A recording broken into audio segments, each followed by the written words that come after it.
महाराज इतका अभ्यास केला, शिवपुराण काय, भागवत काय, रामायण काय.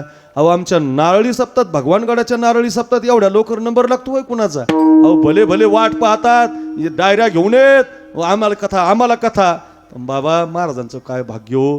डॉक्टर नामदेव शास्त्रींनी त्यांची कथा घ्यावी. यावर्षी पण आहे नारळी सप्तात 1,00,000 लोक कीर्तनाला, 1,00,000 लोक महाराज, 1,00,000 लोकाला पुरणपोळीचा स्वयंपाक. कधी घडतं महाराज? मायबाप नसलं की कष्ट करावे लागतात ना महाराज. अनाथ होतो माणूस महाराज. ते सांगताना खूप रडतात मायबाप सांगताना. आमचे प्रकाश महाराज दिंडीमध्ये असतात बरं. हे उगीच नाही मिळालं त्यांना. त्यांनी सगळ्या साधना केल्या महाराज. दिंडी केली, प्रचार केला, संप्रदायाची भूमिका बजावली. हो एवढ्या कष्टातून महाराज, खूप संकट आली महाराज त्यांच्यावर. कुणी टिकलं नसतं त्यांच्या जागेवर. मी जर असतो तर कधीच आत्महत्या, मेलोच असतो महाराज. पण ते टिकले का? संयम बाळगला, कष्टातून जीवन उभं राहिलं. काळजीच करू नका बाबा. तुम्ही नव्हते मगाशी रूममध्ये, मी तुमच्या कलाकारांना सांगत होतो पुढच्या वर्षी तुम्हाला जेवढा मोठा सप्ताह तेवढ्या सप्त्यात तुम्हाला प्रकाश महाराजांचीच कथा दिसणार महाराज. त्याचं कारण का?